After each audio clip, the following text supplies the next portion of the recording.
Mary Johnson adiga miya? haa maxaa dhacay? warqadan maxkamadday ka timid alaabtaada qaada ka soo bax guriga. maya walaal, waxaan moodayay ilaa 5 galabnimo inaan haysto. waxaanoo dhan keligay baa samaynahaya. taas aday ku jirtaa. ka soo bax gurigan waa la gatay, haddii kale xabsi baad aadaysaa. walaalow way fahan, odagiina wuu naga tegey, waxba noogama tegin. meelan aada ma garanahayo. walaalo waqti yar isii.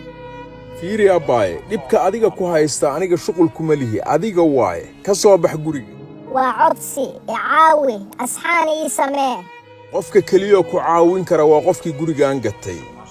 kuma caawin kara aniga. mar kalean kuugu celinayaa, alaabtaada qaado, ka soo bax guriga.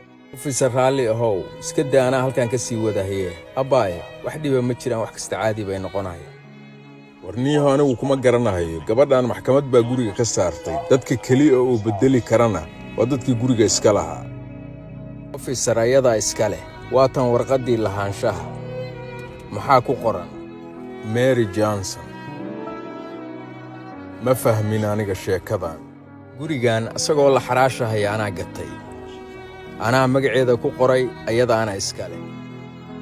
waxaan ka ogahay male arrinta. adinka lee waaye.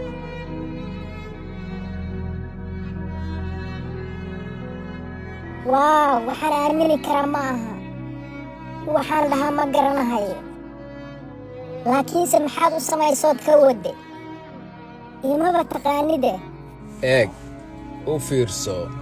markii aan yaraa oon carruurta ahaa, qof aana aqoonin baa ii caawiyey oo noloshaydii wax ka beddelay. iga raalli ahaada, inaa idin dhiba ma jecli. dhib baa i hayee, fadlan i caawiya. maxaa kugu dhacay? maya, meelaan aada ma garanahayo. lacagaan cunto ku gata ma haysto. fadlan, waxaan sameeya ma garanahaye i caawiya. maskiin, aaway waalidkaagii maxaa ku dhacay? aabbiyo hooyo labadoodiiba way dhinteen. keligay baan ahay, qof kalena ma haysto. iga raalli ahow, aad baan uga xumahay dhibka ku haysta. bal sug inaan waxaya fiiriye. naa maxaa samaynaysaa? annakaba taayadaana haysatee. soo bax, qof kasta ma caawin karneenna keen. waa ilmo yar, lacagtaan baan wax ka siinahayaa. lacagtaa bixinaysa waa kiradii gurigii. naa cunugan wuxuu yahay maba naqaaneenna keen. mindhaa darooga iyo waxbuu rabaa inuu ku gatee.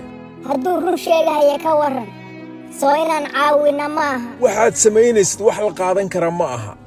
waxaan eegi karana ma aha.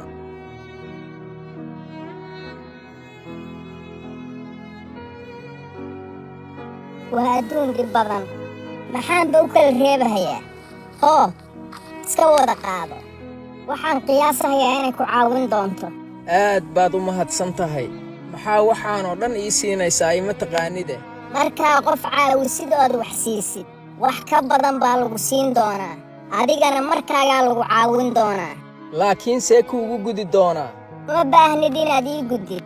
iga ballanqaad dhibkan haddaa ka baxdid ood aragtid qof caawin u baahan inaadan dhaafin.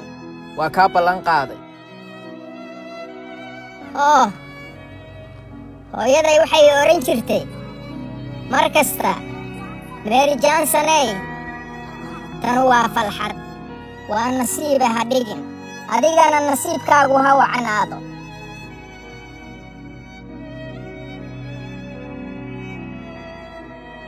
markaan weynaaday waxaan ku biiray beec mushtarka guryaha. dadka guryaha gadaan noqday saysan guri la'aan iigu dhicin.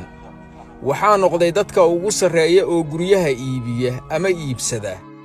anigoo maalin eegahaya liiska guryaha la xaraashahayo baa waxay iga soo dhex baxay magacaana hilmaamin weligay. waa magicii ahaa Mary Johnson. waa magicii beddelay noloshayda forever. wiilkaas ayaan ahay. ma hilmaamo hadalkaad igu tiri. eraygii ahaa caawi kuwa caawinta u baahan. waxaad bixisay wax ka badan baad heli doontaae. dareenkayga lama soo koobi karo. hadalkii baa igu noqday. aad ayaa u mahadsan tahay. ilama aha tan inaan kuu gudi karo. Mary, iga ballanqaad. markaa dhibkaan iyo strugglekan ka baxdid markuu wakhtigaagu kuu wacnaado ood lugahaaga ku istaagtid inaad caawin doontid qof kaloo caawin u baahan